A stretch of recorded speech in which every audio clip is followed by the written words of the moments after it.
Hi, welcome to the Paige Doodle Club. I'm Mike Paige, and today we are going to be drawing an octopus enjoying summer. So he's going to be doing all kinds of summer activities in his various arms. Grab some paper, pencil or pen, and don't be afraid to make mistakes. The important thing is that you make your mark.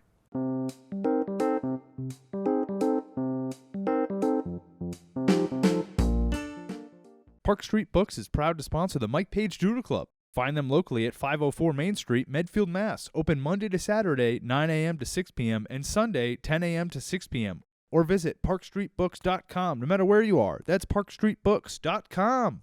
Okay, to begin the octopus, I'm going to make kind of a big oval shape. The important thing in doing this, and I'm using a pencil to start so that you guys can kind of see where I'm going with this before I get too into it. The important thing as you make your oval is I'm not making a full oval, and it's just, you kind of want to be making quick lines when you're doing an octopus. So if I were to, I might actually do this in a red pen so that you can see what I'm doing more. And then I will switch to a black pen when I'm happy with what I have. So if you're drawing along at home, what I'm doing in red pen so that you can see it, you would want to be doing in pencil, and then when I switch to my black pen, that's what you really want. When you're drawing octopus arms, or an octopus in general, the quicker and looser you are with the lines, the more you're likely to like what you make. So if I very carefully do this arm, it's probably not going to look like it has much movement to it. So I'm going to do things kind of quickly. And then as I see what I've got and I know that it's something that I like, then I'll commit to it and make it darker. Or in this case, I will switch to black pen.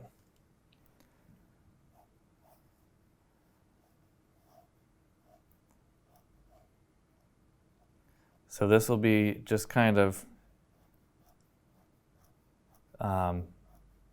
an exercise in trust for you, I think. Trusting that I'm going somewhere with this that you will like eventually. All right, so he's going to have an arm or two very much curled up.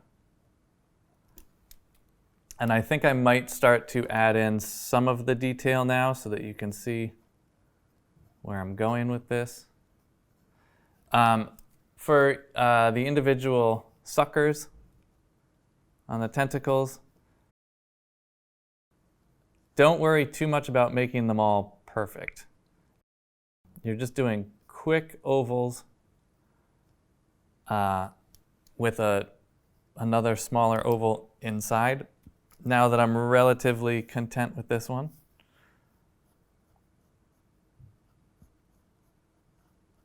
I'll go ahead and switch to the black, and then the suckers are going to get smaller as you get towards the end. And now I will switch to the black pen on this, so I'm committing a little bit more. Normally this would just be getting done with a pencil first if I wanted to do that. Although an octopus is something that I've drawn enough times that I'll usually just go straight to pen with it. And an octopus is something that if I'm bored and I'm not sure what to draw, a lot of times I will make an octopus just to get started with things. Because one, I love octopuses. They're really cool creatures. And I know some of you are saying, it's octopi, Mike.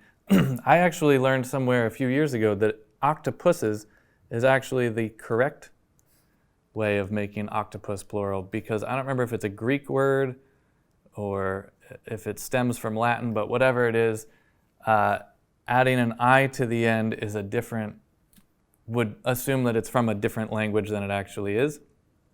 And so what I learned is that octopuses or octopodes is the correct version. So I'm sticking with that. But anyway, what I was saying is, if when I sit down and I start off with an octopus, because it's such a loose flowing creature, it usually kind of loosens me up to come up with some other ideas. And then even if I just stick with the octopus, you can make your octopus doing all kinds of ridiculous things, which is kind of fun. And as I get into the under part here, I'm going to just show a tiny bit of those suckers sticking out.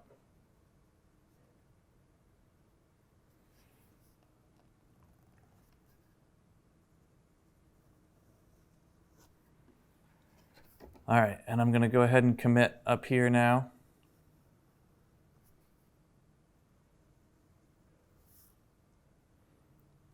I think there are a few creatures more interesting than an octopus because they can fit into tiny little spaces. They can completely change the shape of their body.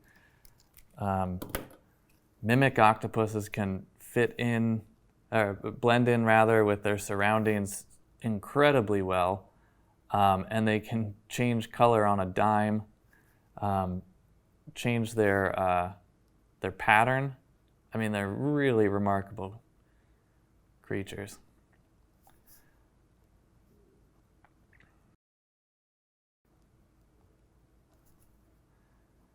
And in thinking of what to do for today's episode, I was thinking of summer things, which got me thinking of the beach.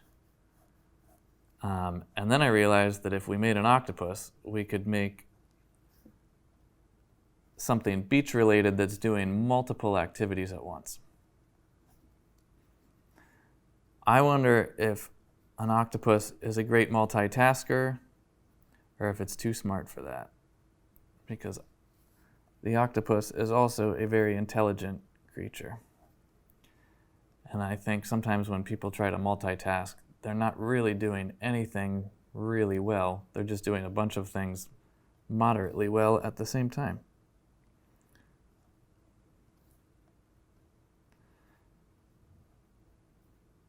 The very first day that the news started having the news crawl at the bottom and the stuff on the side of the screen while the anchor was talking, I was visiting my grandfather in Florida, and he was overwhelmed by what was happening. It was the first day that they were doing this. This was probably 20-something years ago now. But it was the very first day they were doing it, the new format, and my grandfather flipped out because one of the things on the news crawl at the bottom said, "New study shows that multitasking is inefficient and most people cannot pay attention to more than one thing at a time." And he lost it. He thought that was the funniest thing, that the first day of their new format, that's one of the headlines crawling across the feed at the bottom. He had some funny comments for that, as grandfathers usually do.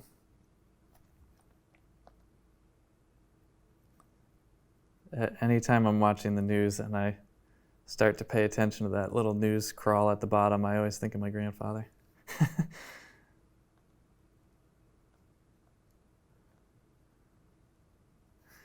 All right, so this tentacle is going to be holding something. I think I'll make a spatula for a barbecue down here. So we just put a little stick in there. Then we're going to make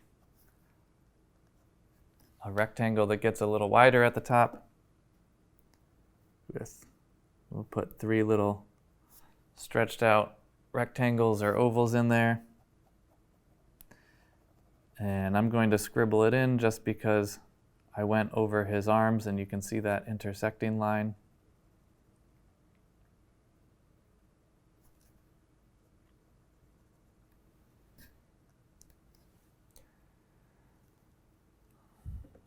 Now, another thing with drawing an octopus is don't forget, yes, they have 8 legs. You don't need to be able to see all 8. I think one of the common mistakes that's easy to make is you want to make sure, oh, it's an octopus. Everybody knows they have 8 legs. I need to draw all 8. Realistically, you would not see all 8 legs of an octopus. So just draw what you need.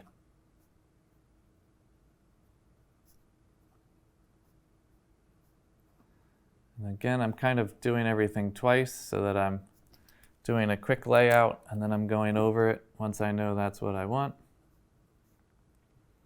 And I'm hoping that way you guys won't be yelling at me for doing something and then completely changing it on you,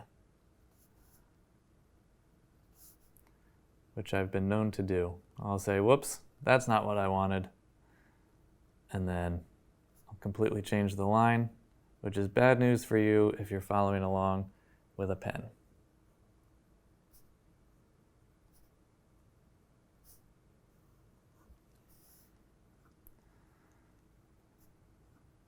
So again, as you're doing these individual suckers on here, just do a real quick like scribble oval with a tiny little scribble inside to make that, to make a little bit of a shadow right here.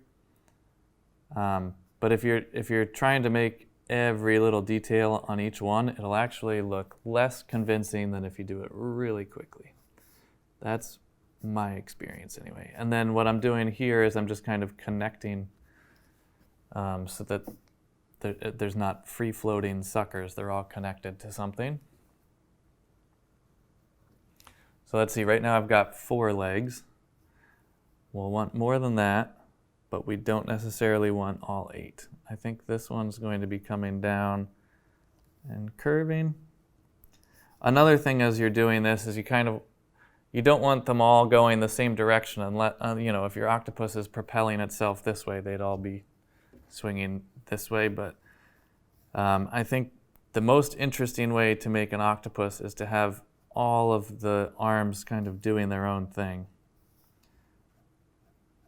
going their own directions. I'm gonna have to start thinking about what else I want this octopus to be doing.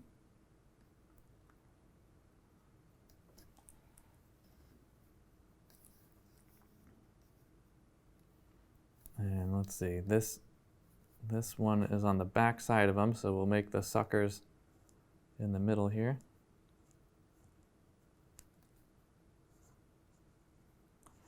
And then you can always make each one turn a little bit too. Like this one, you're seeing the top and side here. And then as you get to here, you're seeing the side and bottom. And then right in here, you're only seeing the bottom. If you add a little bit of variation so that the arms are moving a bit, like here, it'll make it more interesting than just, yep, these are the tops or the bottoms of the arms. You want to show a little bit of variation on each one.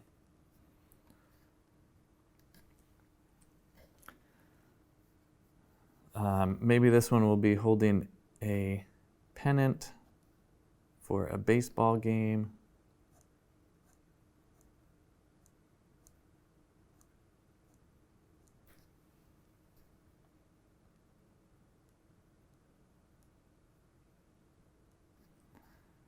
You can put your favorite team logo or name there. I'm going to avoid that because I don't have those licensing abilities.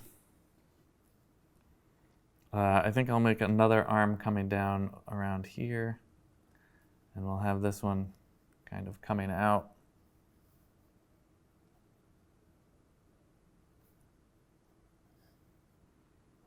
And down.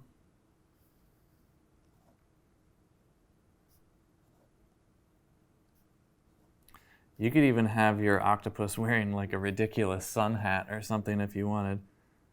If yours is going to the beach rather than hanging out under the surface of the ocean, if you wanted yours sunning itself, it I could have a ridiculous sun hat.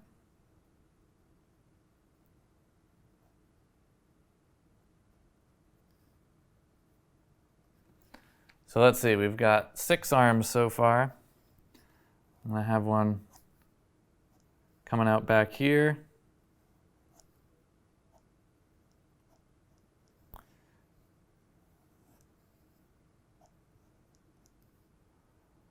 And I'm just trying to figure out kind of which part. So right here you'll be seeing the bottom, and then we'll have it go back to the side, I think.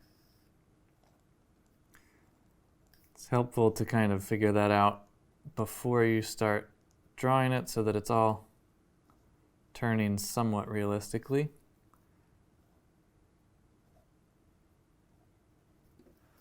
Sorry, I gotta get this ink running again.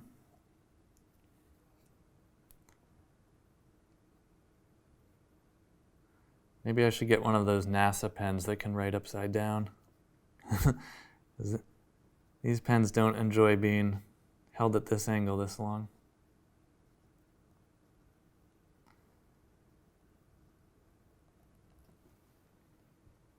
I might put, like, let's see, we've got 7 legs now. If you wanted to imply the 8th leg, I would say maybe just barely have it showing over here. But again, there's nothing wrong with only showing 7 legs for your octopus. You don't want it to be overcrowded or looking wrong. I might put a beach umbrella in this arm.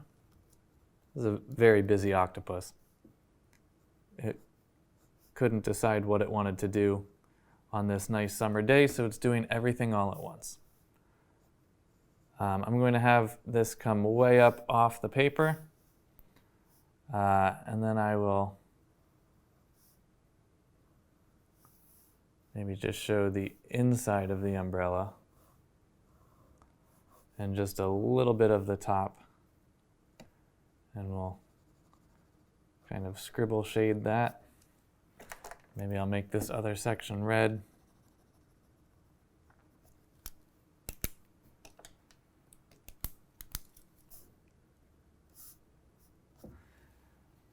And then what else do you want your octopus doing? Go ahead and add in anything you want. You could have, again, you could have some kind of hat on here. It could have a baseball cap. It could have a sun hat. Maybe this arm is holding some sunscreen.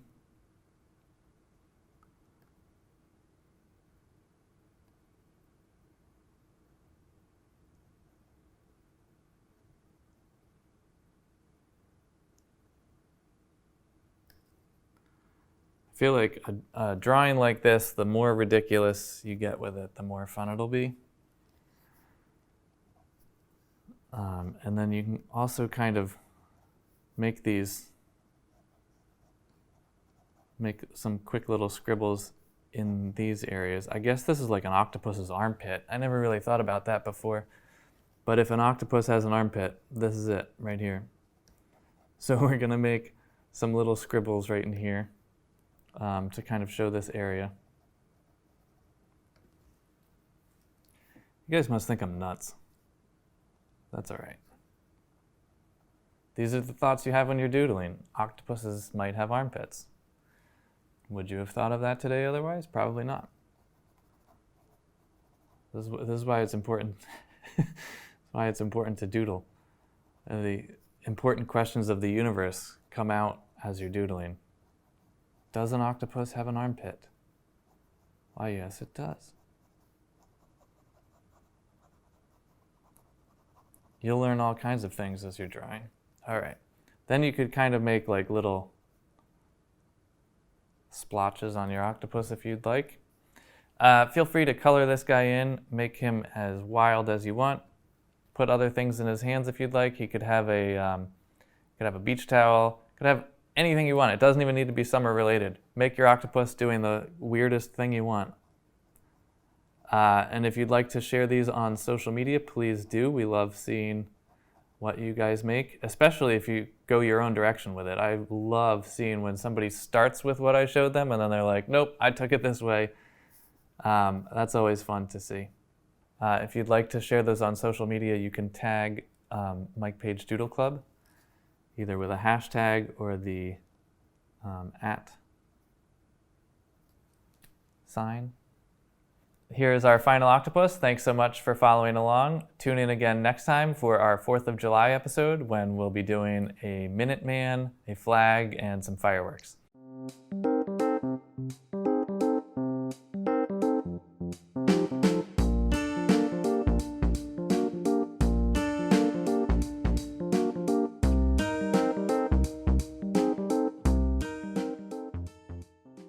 Park Street Books is proud to sponsor the Paige Doodle Club.